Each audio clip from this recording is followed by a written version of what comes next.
Welcome back to Mind Your Money. Thank you for coming to today's live. Happy Thursday. There are airplanes flying overhead. You know that with a live, all kinds of things can happen. So you might hear that. And then I'm not even going to say what it is, but hopefully this won't be a distraction. Something was happening, constant noise, and I'm hoping that it doesn't disrupt today's live at lunch. So while you guys come in and start commenting, let me know where you're. I hope this is a smooth video. I hope this is a smooth live. I'm praying for everything to go well. If this is your first time coming to the channel, hi, my name is Tasha. I am a wife. I work as a wife. I work as a mother of 3 boys. And every Thursday, we have a live where we talk about various personal finance topics. Anything from budgeting to managing money to the mindset behind budgeting, managing money. So if you like this type of content, please don't would appreciate it. And today's topic is dealing with financial anxiety, how to deal with money fears. Now, I need to give you this disclaimer. I am not a financial advisor, nor am I a therapist, but I do work as my roles in life right now are mother and wife and entrepreneur and hopefully friend. And I want to be good in those areas. So I'm going to share my real life experience, and I'm going to also share experience from people who know about these sort of things. So we can really truly helps today. This information, you may have heard it before, you may have not heard it before, but either way, I want you to remain encouraged. I want you to remain focused on your goals and to not give up on living the life that God blessed you with. So if that is interesting to you, again, don't forget to hit subscribe, hit the like button, share it if you feel like it would benefit somebody else. And we'll get into today's video. My camera is here where I'm looking, but my laptop is here. So if you see me looking off to the side and not looking directly at you or the comments, and then I'm also going to share my screen because dealing with financial anxiety is something that we've all had at some point or another, and anxiety is a real thing. So I am not trying to replace your therapist. I'm not trying to replace your financial advisor. I'm just a friend coming on here sharing experience that hopefully this will encourage you to seek out more help if you need it, or just to get some tips how to get over the little bumps and blips that happen while you're on your financial journey or your journey. The screen behind me is just so that hopefully you can still see me. So if you can see me, if you can hear me, if it looks clear, please let me know. If you need me to adjust the lighting, please let me know before we get too far deep into the video. And I'm looking at the comments. Hey, everybody. I want to shout out Mandy. Hi, Mandy. How are you? Thank you for joining the membership. I didn't even know that. Thank you so much for joining. I really appreciate you. I thank you for stopping by. I hope that you guys can, comfortably watch for the whole time. So again, let me know where you're watching from. Let me know what you're eating for lunch. I have avocado toast. That's me. And I have a banana. So I haven't been really good on my fruit intake. So that's what I'm doing right now. And I'm going to drink some water while we chat and have lunch and talk to each other. Desiree said, Happy Friday, Junior. That's really funny. Happy Friday, Junior. I like that. Thursday, and I just found out, I don't know why I didn't know this, that all of my children are out for school next week for the whole week. So we have some planning to do on some activities to keep them, active and busy during the day. All right. So it's almost Friday, and yeah, I feel like this topic is good. It probably feels a little heavy because through a video that I'm going to share with you, but I did put together a little slideshow basically just so I can stay on topic, because if you don't know me, I will start rambling and going on and on and on. So I won't get distracted. I'm going to share my screen and I'm going to talk to you about those things related to financial anxiety, what it means, and all those little things. So just say what's up to everybody. I'm glad that you can hear me. And Hey, Tara and Mandy, you're from Kentucky. Okay. It's raining. You did sneak in on me, but I appreciate the support. I truly do. I truly appreciate the support. So let me go ahead and share my screen, and then we'll get into the topic. If you have any other topics that you would like to discuss going forward, please let me know in the comments, okay? All right. What financial anxiety? The very first thing that I read when I was doing some research about this is recognizing your triggers. That's the very first thing that you should definitely do if you are feeling like you're anxious. Recognize your triggers. I want to see if I can change the background, but I probably can't. Okay, so I won't worry about that. What causes you to feel anxious? Is it having too much money? Because that's a real thing. Is it not having enough money? Is it going grocery shopping these days? Because that's a thing. People are feeling like, oh my gosh, how am I going to feed myself or my family or my pets because of that? What Recognize where you feel that nervousness, that fear, that sadness, even all of those could directly be connected to anxiety and maybe not having enough to survive the week or the month, or maybe not reaching a certain goal. And I've talked about this a few times, and I want to share this with anybody who's listening. Please remember that comparison is the thief of joy. And that in itself could be a trigger. If you're dealing with or you're struggling with comparing yourself to other people, comparing your money or your financial goals to other people, that could be a trigger. And it's important that we recognize what those triggers are, because we don't want to hinder our own forward movement by comparing where we are on step 1, step 2, step 3 to where someone else is in step 10 or step 20. And I know it's easier said than done, but again, the first step to handling or getting through, right, financial anxiety is to recognize the triggers. If you're going to be triggered by your friend across the way from you who is making, maybe they're making more money than you are right now, so they can save a little faster for something, or they can pay down their debt faster, or they can buy a house out of the country where they live in. They could give more. If that triggers you, maybe you need to find a solution. Once you know what triggers you, then the solutions can come. The solutions will come. And I think a lot of times we as a people, as human beings, because we're human, get triggered by different things. Some people are triggered by having more, some people are triggered by having less, some people are triggered just by watching too much of the news. Like, if you know you're going to be triggered by listening to all of the statistics and all of the things that are happening out there, maybe you need to cut off the news or limit how much you're watching or limit how much you converse with that friend or that neighbor, just so you can get a handle on whatever it is that's bringing you to a place where you start to feel anxious.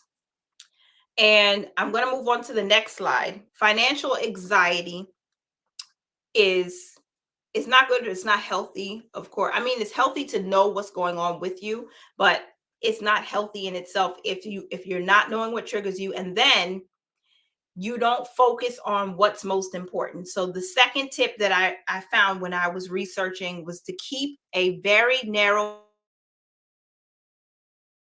focus on what you're trying to do or what you're trying to accomplish. So if you're in this stage right now, and let me know what top financial goal do you have for this year or this quarter, if you don't mind sharing. Put it in the comments so we can at least have a dialogue and we can converse with each other. If you don't keep a narrow focus on what you're trying to do, it could again cause financial anxiety to bubble up and to overflow. And we don't want the overflow of anxiety. We want the overflow of financial prosperity, right? Spiritual prosperity, emotional health, and strength, right? Let's say you're trying to go for paying down your student loans by $10,000. Let's just say that. If you are trying to pay down your loans by 10 grand, then that's what you're focused on. You're narrowing in on the specific loan or that specific goal so that you don't become overwhelmed with trying to also balance saving for a down payment for a house or finishing a certain challenge. The 100 envelope challenge is very prevalent right now. It's very popular in the cash stuffing, cash envelope stuffing, cash savings community. And I really enjoy watching those type of videos. I myself want to do it. But again, if your focus is, I'm going to pay down this loan, I'm going to do this, don't jump on every bandwagon that you see, because it causes you to broaden your goals, and then you kind of overwhelm yourself, and then anxiety can creep in because it's like, oh my gosh, if I don't get this done by this time, I'll look like or feel like a failure. These are just thoughts that I think any human being, any person with blood flowing through their veins might have these thoughts. So this was the second tip that I found when I was researching this topic, and I thought it was a good one to remember, to keep your focus, keep a narrow focus on what you're trying to do, what you're trying to accomplish. I hope that makes sense. And the next thing is to know your worth. Know your worth financially. Again, you can track your net worth. I think that's important. Whether or not you're negative or positive right now, your money should be moving in the right direction. I want to shout out another member. Brittany is here from Plan Your One Life. Hi, Brittany. Thank you for showing up. And I see some new people. So give me a pause for just a second. I want to say hello to you. You said I'm Sour Kiss, putting at least 10K towards debt this year. That's amazing. Congratulations. I know you can get there if you just stay consistent. Keep a narrow focus. And remember your worth. Your worth is not completely financial, right? I know we all have a net worth number. We all have a certain amount of assets that outweighs our liabilities. That means if we own more than we owe, then great. Even if you're at the stage where you don't own more than you owe, the good thing is you're finding your rhythm and your path, and you're sticking to that goal, that one top thing that I can get there. It doesn't matter if you're doing different savings challenges or you have different physical challenges, whatever it is. If you have that one goal that you're reaching for, make sure you're focused on that and not getting diverted to a whole lot of other things, because anxiety can really plague you. And know that you're worth more than the debt that you owe. You're worth more emotionally, physically, spiritually. You're worth more than that number. Okay, it's a lot more than that.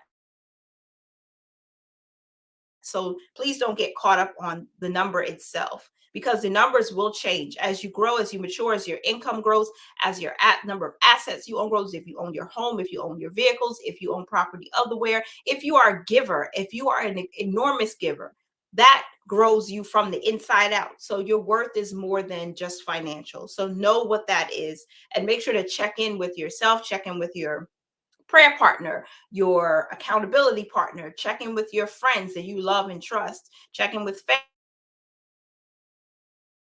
family that you love and trust, so you can always constantly be on top of, this is where I am and I feel good about being here.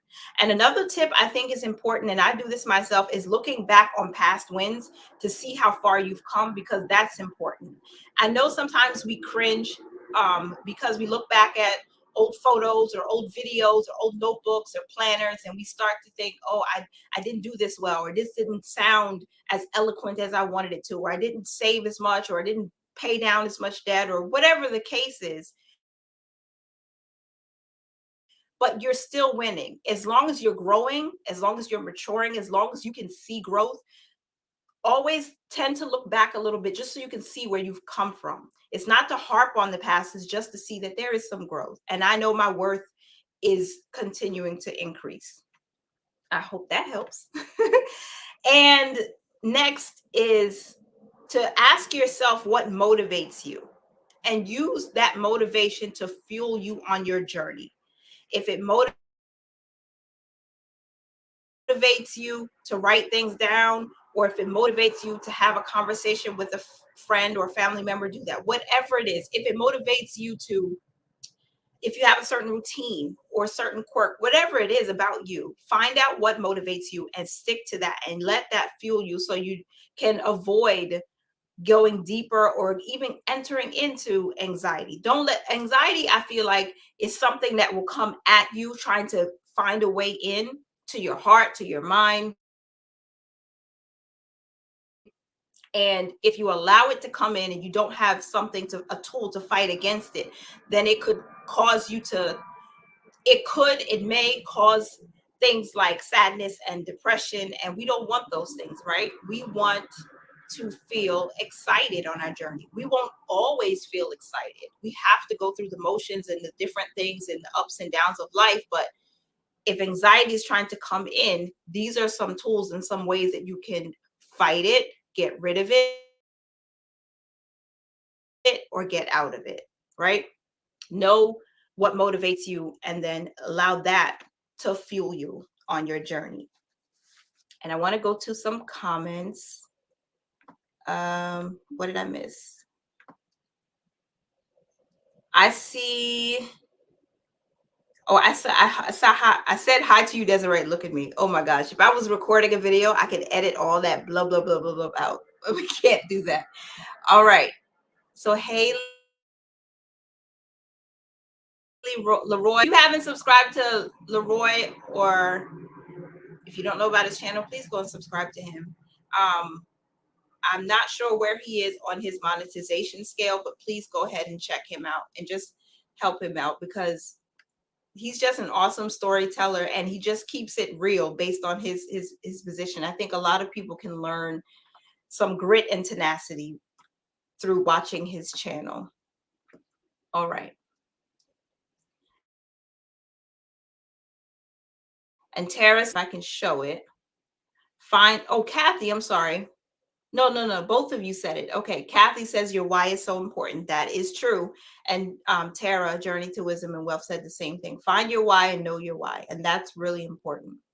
Now, I was watching some videos from CNBC, and after the panorama, you guys know what I'm saying. Hopefully you do. And everything that happened in 2020, 2019, even 2018, there was just a lot of static in the economy in every area, and a lot of people suffering financially, especially on top of the sickness that plagued the world and everything shutting down. A lot of people started to see the disparity for people of color, or minorities, as I would say. And financially, it was a struggle and stress for a likeness, dealing with so many different things.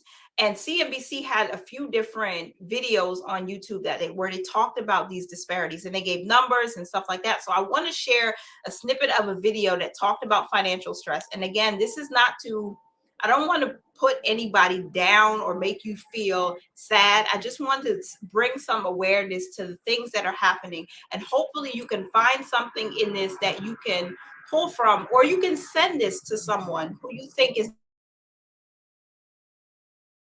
dealing with, to give them some ways to get through it, get past it, and to how to deal with it. All right. I hope I'm not skipping this week.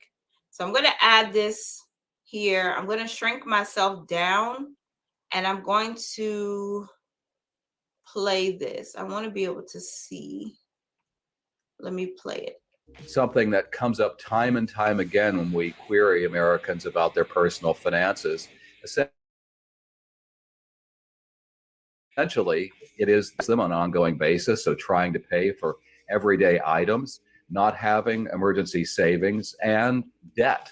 Those three issues are at the top of their list of concerns.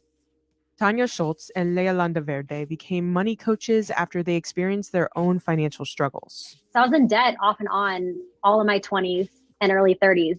And around when I was 34 is when I had about $28,000 in debt. Even someone who has a master's degree in finance has their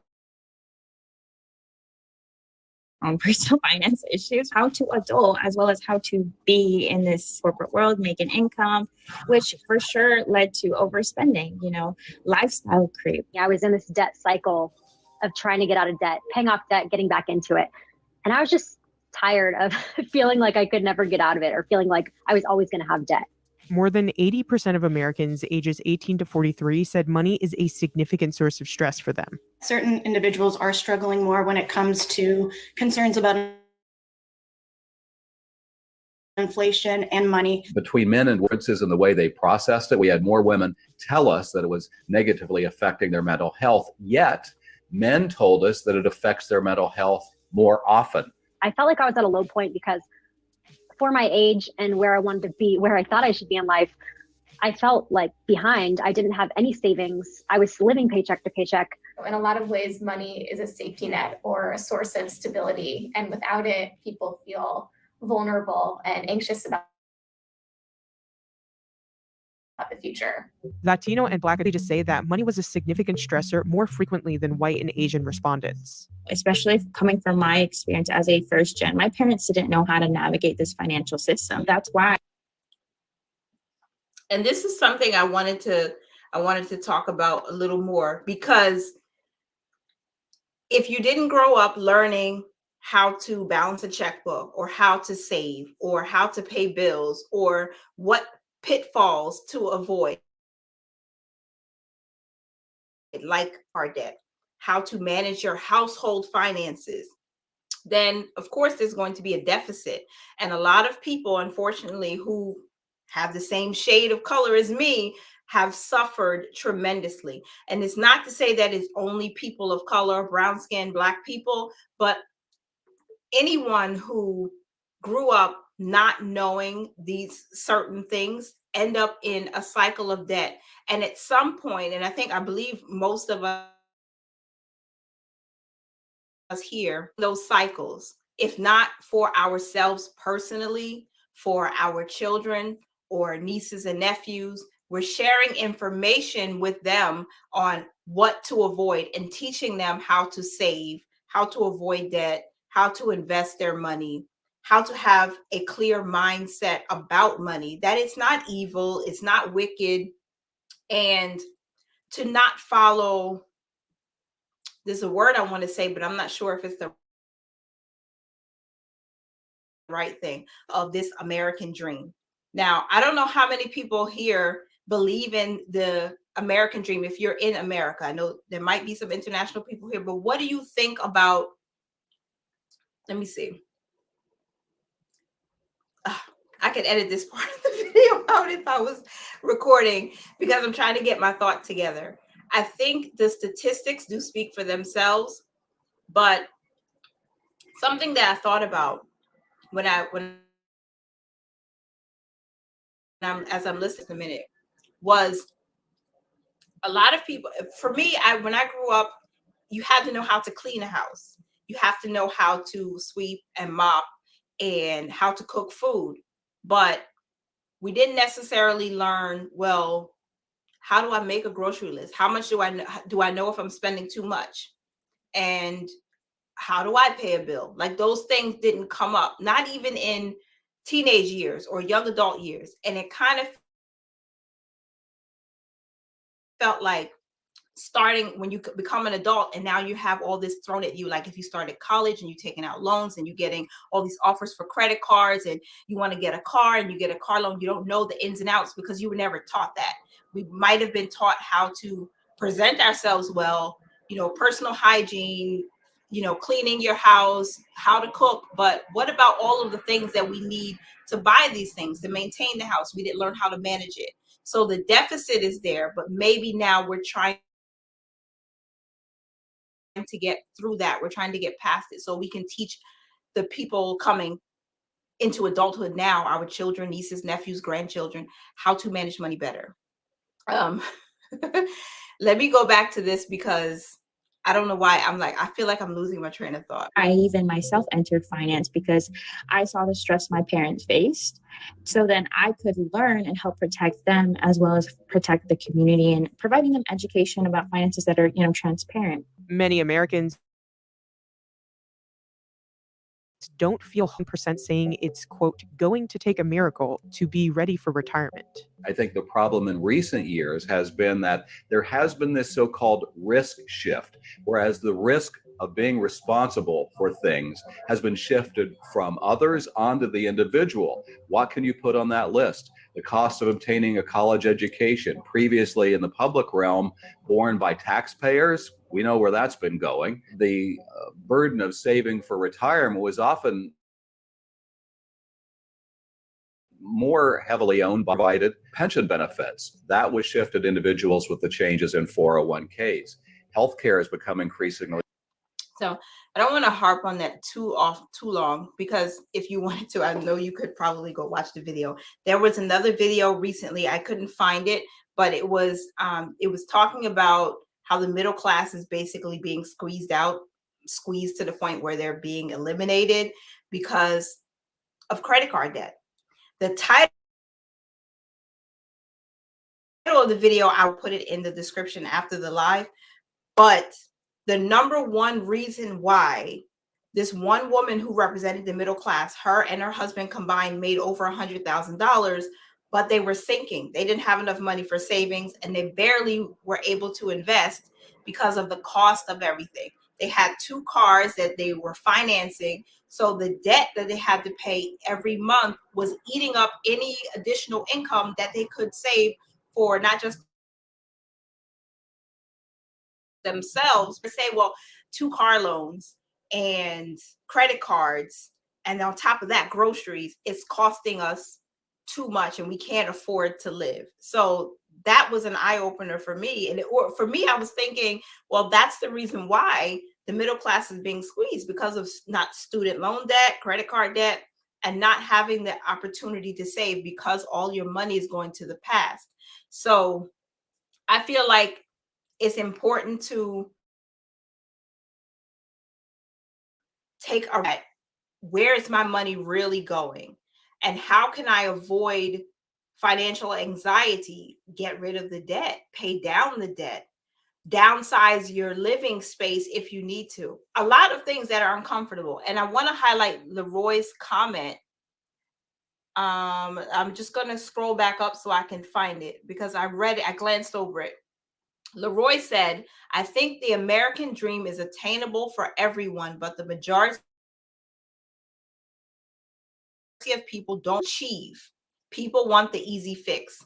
And that, again, when I watched this video, I was looking to see if there was some other major crisis that I didn't know about that was squeezing out the middle class. But the reality is, the woman said it right there. The reason why you're making over $100,000 a year with your husband or the spouse combined, and you don't have any money, is because of the debt. You know what I'm saying? That's eating up everything. And with interest, not the way to go. I know maybe you need a car, but if you're working from home, if you can take public transit, do that. Do something to remove it, because that's what's causing you to not have enough, because you're paying debt. Is the American dream connected to debt? Personally, I think so, because look at the American government. They're in a ridiculous amount of deficit. And that is an example. Like they're saying, oh, if you have debt, you'll build wealth, but to what end? And I want that easy fix, that you just want to reach 1 million quickly, or 2 million, or whatever. You want to travel the world, but you don't want to put in the work necessary. And this, honestly, this right here is one of the reasons why I do my budgeting videos the way I do, because the reality is, you can buy the fanciest spreadsheets, you can create them yourself, you could have the fanciest app, but the reality is, you still need to sit down and give your money an assignment. It starts there. It starts with the basics. And I think people are trying to skip the boring parts and skip that.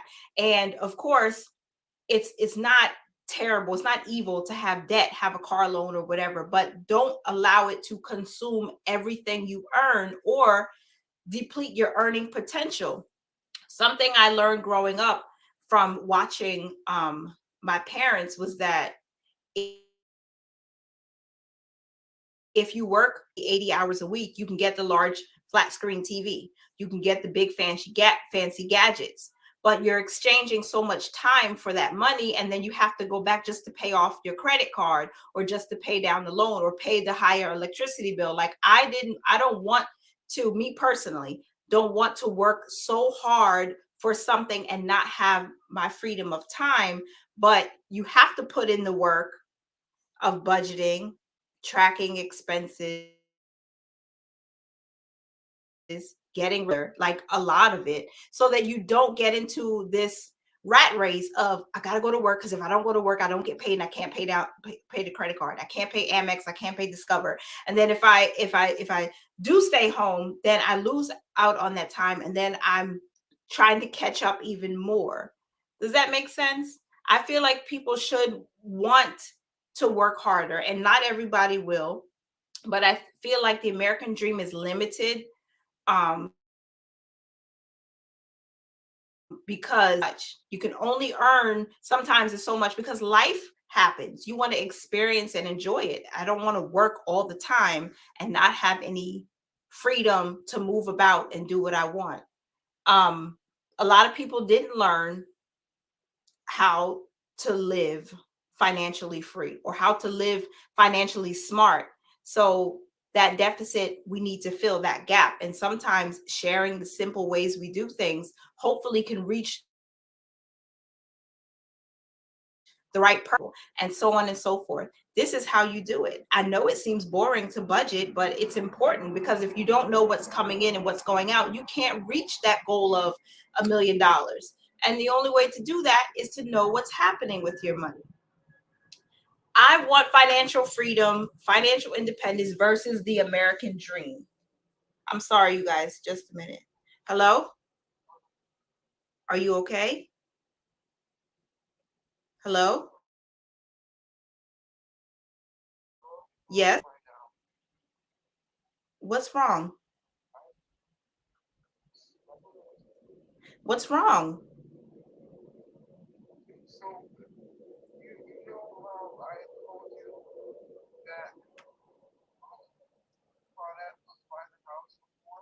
Yes.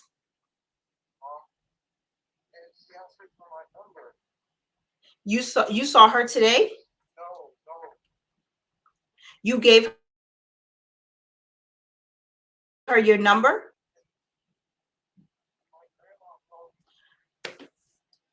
Okay.